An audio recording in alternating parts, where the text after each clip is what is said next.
Hello class 8 students, this is your science teacher Agrima Rawat. So we have been doing the chapter 4, that is material, metals and non-metals. So in this chapter we have already talked about physical properties of metal and non-metals and the chemical properties. In the chemical properties one type of reaction is left. So we are going to see that it is not a distinguished property, it is somehow a combined reactions. Okay, so this is a type of reaction we are going to learn in this chapter. So the reaction we are going to talk about is displacement reaction. Okay, this displacement reaction it is. So this displacement reaction, what this displacement reaction means, मतलब ये जो reaction है वो क्या है, इसका मतलब क्या है, तो we can have its meaning by its name. जो इसका नाम है इसी से हम इसका नाम मतलब निकाल सकते हैं. तो डिस्प्लेसमेंट, ओके, डिस्प्लेसमेंट. अब डिस्प्लेसमेंट मतलब प्लेसमेंट मतलब किसी चीज़ को एक जगह प्लेस कर दिया. डिस का मतलब क्या हो गया, डिस अगर प्लेसमेंट के आगे लगा दिया आपने, मतलब उस चीज़ को उसकी जगह से हटा दिया. ठीक है, और कोई और आके बैठ गया. जैसे कि आपकी फ्रंट सीट थी, सुबह सुबह जैसे क्लासेस में आप पहले जाते थे जो, तो जब आप क्लास में गए अपनी, ठीक है, तो फ्रंट सीट में आप बैठ गए, जाके अपनी सीट ले लिया आपने. तभी फर्स्ट पीरियड में टीचर आए और आपको वहाँ से हटा के किसी और बच्चे को वहाँ पे बिठा दें. ठीक है, तो वो क्या हो गया, डिस्प्लेसमेंट हो गया, मतलब आपकी जगह पे कोई और आके बैठ गया, है ना. So this is what displacement means. ठीक है, this is a displacement reaction. अब डिस्प्लेसमेंट रिएक्शन क्या होती है ये समझते हैं. डिस्प्लेसमेंट का मतलब तो समझ आ गया होगा I think. Okay, so during reaction if a metal replaces another metal from its compound, then such reaction are called displacement reaction. Now first thing we are going to talk about what compound means. अभी तक आप chemistry की ज़्यादा detail में नहीं गए हैं, तो थोड़ी बहुत चीज़ें मैं आपको बताती रहूँगी जो आपको थोड़ी बहुत पता होनी चाहिए. ठीक है, बहुत ज़्यादा डिटेल में नहीं पढ़ेंगे, बट थोड़ा सा आपको ताकि आइडिया हो जाए कि है क्या, तो वो समझते हैं. कंपाउंड जैसे हमने मेटल और नॉन मेटल पढ़े हैं. अब अगर दो या दो से ज़्यादा मेटल या नॉन मेटल एक साथ आ जाएँ, ठीक है, और एक चीज़ बना लें, कोई नई चीज़ बना लें, तो उसे हम क्या कहेंगे, कंपाउंड. जब मेटल में दो या दो से ज़्यादा भी हो सकते हैं, 3 हो सकते हैं, 4 हो सकते हैं, 5 हो सकते हैं, एक साथ आ गए और एक चीज़ बना लिया, एक नई चीज़ बना लिया, उसे हम कंपाउंड कहेंगे. ठीक है, तो इस रिएक्शन में क्या होता है, जब एक मेटल दूसरे मेटल को उसके कंपाउंड से हटा दे, मतलब मान लिया कोई आपका मेटल था, वो दूसरे मेटल के साथ आके एक नई चीज़ बना ली. अब एक तीसरा मेटल आया अलग से कहीं से और उसने उस मेटल को दूसरे नॉन मेटल या नॉन मेटल मान लेते हैं, चलो एक मेटल और नॉन मेटल ने आपका एक मेटल और एक नॉन मेटल ने मिलकर एक कंपाउंड बना रखा था, ये कंपाउंड था. ठीक है, अब एक दूसरा मेटल आया, ठीक है, M2 मतलब दूसरा मेटल है ये, वो आया और उसने आके M को इसकी जगह से उठा के हटा दिया. ठीक है, M को हटा दिया और अब यहाँ पे आके कौन बैठ गया, M2. ठीक है, M2 मतलब इसको सिर्फ दूसरा मेटल का नाम देने के लिए इसलिए बोल रहे हैं. ठीक है, तो वहाँ पे उसकी जगह ले ली, तो ऐसी रिएक्शन को हम क्या कहेंगे, डिस्प्लेसमेंट रिएक्शन. बात समझ आ रही है. ओके, सो इसमें अब कौन सा मेटल किस मेटल को हटा सकता है हम वो समझेंगे. अब देखो, अब जैसे इसी का वही एग्जांपल जो हमने पहले लिया, क्लास का एग्जांपल. आपकी फर्स्ट सीट में आके आप आए और आप बैठ गए. ठीक है, आप अपनी क्लास के बड़े ही बहादुर बच्चे हो, मतलब कोई आपसे ऐसे करके ज़्यादा आपके साथ आप एक तरह से तगड़े से हो, बहुत ही मतलब कैसे कहें कि बहुत ही स्ट्रॉन्ग जैसे हो. ठीक है, तो सब बच्चे आपसे डरते हैं, ज़्यादा आपको कुछ बोलते नहीं. तो फर्स्ट सीट पे आप आके बैठ गए. अब एक और बच्चा आया, उसने कहा कल तो ये मेरी सीट थी, तुम क्यों बैठे यहाँ पे, बट तुमने उसको आंखें दिखाई और वो चुपचाप जाके पीछे बैठ गया. ठीक है, अब वहीं कोई और बच्चा है, चलो आप अब हम ही मान लेते हैं कि आप अब एक अपनी क्लास के थोड़े से डरपोक बच्चे हो, ठीक है, ऐसी एग्जांपल ले रहे हैं, डरपोक बच्चे हो। आप आए सुबह सुबह, आपको फर्स्ट सीट खाली दिखी, आप वहाँ बैठ गए। अब आपकी क्लास का एक बच्चा आया जो कि बहुत ही मतलब स्ट्रॉन्ग जैसा दिखता है, बहुत ही दबंग है, ठीक है, और आया क्लास में, बच्चे को आपको देखा, उसने अपनी उस सीट पे, फर्स्ट सीट पे, उसने कहा तू यहाँ क्यों बैठा, कल तो मैं यहाँ बैठा था, मेरी सीट से उठ। तो उसने आपको उठा दिया, ठीक है, और वहाँ खुद बैठ गया। तो इसमें क्या दिख रहा है कि जो ज़्यादा स्ट्रॉन्ग है वो दूसरे को हटा सकता है अपनी जगह से, है ना, यही बात हुई ना। सेम टू सेम यहाँ पे भी रिएक्शन में ऐसा होता है। तो अभी हम समझते हैं इसमें। देखिए यहाँ पे एक आपको सीक्वेंस दिखाई दे रही है, पोटेशियम, यहाँ पे के, ये सिंबल्स हैं, ठीक है, के जो है पोटेशियम का सिंबल होता है, ये सारे आपके मेटल, नॉन मेटल्स वगैरह हैं, ठीक है, सॉरी मेटल्स हैं, ठीक है। तो मेटल्स जो हैं यहाँ पे सीक्वेंस में लगे हुए हैं।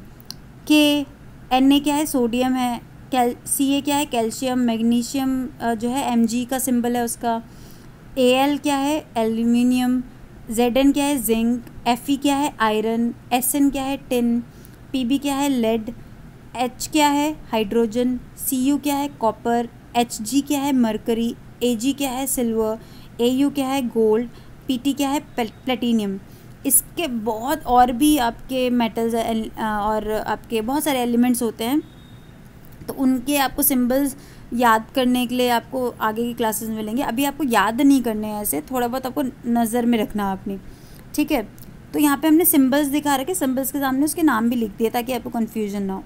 तो यहाँ दिखाया है कि सबसे ऊपर वाला जो है एलिमेंट या मेटल, वो सबसे ज़्यादा रिएक्टिव है, मोस्ट रिएक्टिव है, और सबसे नीचे वाला जो है वो लीस्ट रिएक्टिव है, मतलब सबसे कम रिएक्टिव है। मतलब ये सबसे ज़्यादा स्ट्रॉन्ग है और ये सबसे ज़्यादा वीक है, एक तरह से हम बोलें तो। ये लेवल में बट रखे हैं, मतलब सबसे ज़्यादा स्ट्रॉन्ग कौन, के, उससे थोड़ा सा कम स्ट्रॉन्ग सोडियम, उससे थोड़ा सा और कम स्ट्रॉन्ग कैल्शियम, उससे थोड़ा सा और कम मैग्नीशियम, ऐसे करके नीचे जाते जाते जो स्ट्रॉन्गनेस है, जो रिएक्टिविटी है, वो कम होती गई। सबसे ज़्यादा जो है आपको पोटेशियम है, और इसमें नीचे जाते जाते वो स्ट्रॉन्गनेस थोड़ी कम हो रही है, ठीक है। जैसे हम कंपेयर करें, चलो हम आयरन और हाइड्रोजन को कंपेयर करते हैं, तो इन दोनों में से सबसे ज़्यादा, इन दोनों में से स्ट्रॉन्ग कौन है, कंपैरिजन जब हम कर रहे हैं तो आयरन है, ठीक है। आयरन हाइड्रोजन से ज़्यादा स्ट्रॉन्ग है, ठीक है, ज़्यादा रिएक्टिव है हम बोलें तो, ठीक है। अच्छा, और एग्जाम्पल देखते हैं यहाँ पे हम, चलो कॉपर और गोल्ड का एग्जाम्पल ले लेते हैं। तो कॉपर और गोल्ड में ज़्यादा रिएक्टिव कौन है, कॉपर, ठीक है। गोल्ड कम रिएक्टिव है कॉपर से, ठीक है। चलो एक और एग्जांपल से देख रहे हैं ताकि आपको समझ आ जाए अच्छी तरह से। मैग्नीशियम और सोडियम, इन दोनों में ज़्यादा रिएक्टिव कौन है, सोडियम, ठीक है। मैग्नीशियम इससे कम रिएक्टिव है, बट मैग्नीशियम को अगर मैं हाइड्रोजन से कंपेयर करूं तो मैग्नीशियम ज़्यादा रिएक्टिव है। बात समझ आ रही है, ये सीरीज़ है, ये आपको याद करने की ज़रूरत नहीं है ज़्यादा, बट आपको थोड़ा बहुत समझना है बस, ठीक है। थोड़ा सा समझ आना चाहिए कि ये रिएक्टिविटी सीरीज़ होती है, ऐसे ऊपर वाले सबसे ज़्यादा स्ट्रॉन्ग रिएक्टिव है और नीचे वाले सबसे कम रिएक्टिव हैं। तो अभी इसी के बेसिस पे डिस्प्लेसमेंट रिएक्शन होती है। अब इसका एक एग्जांपल हम पढ़ते हैं। यहाँ हम एग्जांपल ले रहे हैं जिंक और कॉपर का, ठीक है। कॉपर सल्फेट, यहाँ पे एक सॉल्यूशन लिया हमने, यहाँ पे आपको डायग्राम दिख रहा है, ये ब्लू कलर का जो आपको लाइट ब्लू कलर दिखाई दे रहा है, एक्वा ब्लू इसे कहते हैं, ये जो कलर का सॉल्यूशन आपको दिख रहा है, फ्लूइड जो आपको दिख रहा है, that is copper sulphate, okay. और यहाँ पे जो हाथ में इसने ये सिल्वर कलर का ये पकड़ रखा है, दैट इज़ जिंक, ओके। तो कॉपर को जिंक के सॉल्यूशन में डाला तो यहाँ पे रिएक्शन होगी, क्या होगा। अब हमने अभी रिएक्टिविटी सीरीज़ देखी थी, तो जिंक और कॉपर को चलिए देखते हैं। ये रहा जिंक और ये रहा कॉपर, ठीक है। तो कौन ज़्यादा स्ट्रॉन्ग है, जिंक। ज़्यादा रिएक्टिव कौन है, जिंक। तो जिंक हटा सकता है कॉपर को, इसका मतलब बात समझ आ रही है, जिंक कॉपर को उसके कंपाउंड से हटा सकता है। तो यही यहाँ पे यही हो रहा है, जो कॉपर सल्फेट का सॉल्यूशन था उसमें हमने जिंक डाला, तो जिंक जिंक ने कॉपर को उसकी जगह से हटा दिया। देखिए यहाँ पे जिंक सल्फेट बन गया और कॉपर बेचारा अलग हो गया। ठीक है, यहाँ पे एक और वो इसमें एक और एग्जांपल से हम पढ़ते हैं कि कॉपर और सल्फेट ने दोस्ती करी। ठीक है, और कॉपर और सल्फेट की दोस्ती अच्छी खासी थी, बट जिंक जो था बड़ा ही अच्छा, इंटेलिजेंट, बहुत ही ज़्यादा, मतलब हर चीज़ में अच्छा था। तो सल्फेट किसके साथ दोस्ती करने चला गया? जिंक के साथ, और उसने अपनी कॉपर के साथ दोस्ती तोड़ दी। ठीक है, ऐसी एग्जाम्पल है ये। ठीक है, यहाँ पे आपको इस सिंबल से भी बता रखा है कॉपर सल्फेट है, ये CuSO4। Cu means copper, SO4 क्या है? सल्फेट है। जिंक ZnSO4 क्या हुआ आपका? Zinc sulphate. ठीक है, Zn जिंक सल्फेट SO4। ठीक है, फिर कॉपर है Cu। अच्छा, यहाँ पे कलर से हमने दिखा रखा है, ब्लू कलर का था। ठीक है, तो क्या हुआ? ब्लू कलर का कॉपर सल्फेट था, उसमें जिंक जैसी डाला, तो यहाँ आपने देखा कि एकदम से वो ब्लू कलर क्या हो गया? कलरलेस होने लग गया, कलर जाने लग गया उसका। क्योंकि क्या हुआ? जो ये सॉल्यूशन था, ये जो सॉल्यूशन था लिक्विड, इसमें से कॉपर हट गया। ये जो आपको ब्लैक ब्लैक दिखाई दे रहा है ना, ये एक्चुअली में रेड कलर है, इसमें दिख नहीं रहा आपको पिक्चर में, ये रेड कलर है। ठीक है, तो ये जो रेड कलर है वो क्या है? कॉपर का। तो कॉपर अलग हो गया और ये सॉल्यूशन किस चीज़ का बन गया? अब जिंक सल्फेट का। ठीक है, बात समझ आ रही है? तो ये एक डिस्प्लेसमेंट रिएक्शन है। ओके, ये एक एग्जांपल है, और एग्जांपल चलिए देखते हैं। ओके, सो यहाँ पे एक एग्जांपल आपको CuSO4 ले रखा है, CuSO4 का सॉल्यूशन होगा और उसमें Fe डाला, Fe मतलब आयरन।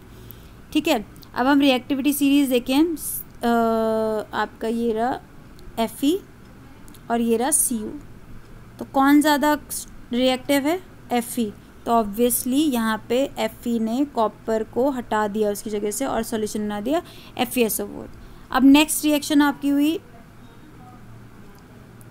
ZnSO4, और ZnSO4 लिया सॉल्यूशन, उसमें कॉपर डाला। अब Zn और Cu को की रिएक्टिविटी देखते हैं।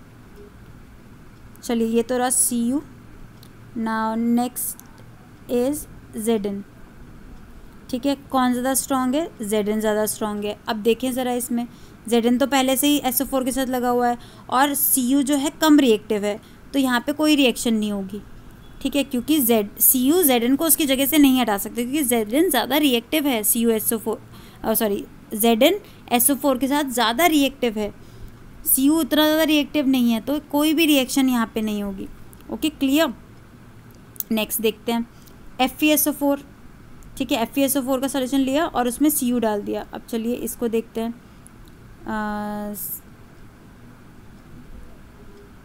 Fe और Cu। ठीक है, कौन ज़्यादा स्ट्रॉन्ग है? Fe।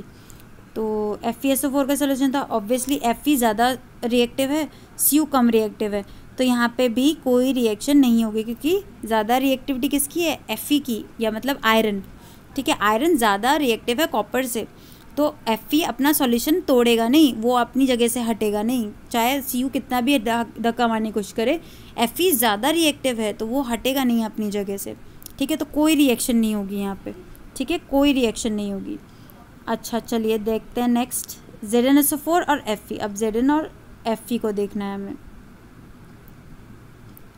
ठीक है, Fe एंड Zn। ठीक है, कौन ज़्यादा रिएक्टिव? Zn।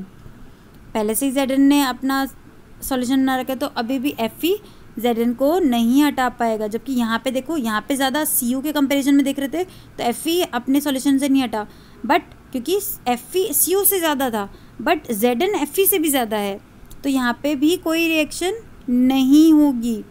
बात समझ आ रही है? क्लियर हो रही है ये चीज़? ठीक है, this is what displacement reaction is. कोई मेटल्स दूसरे मेटल को हटा पाते हैं क्योंकि वो ज़्यादा रिएक्टिव है, और कोई मेटल दूसरे मेटल को नहीं हटा पाते क्योंकि वो कम रिएक्टिव है उससे। ठीक है, क्लियर हो गया? Okay, I hope everybody have understood it. Okay, thank you.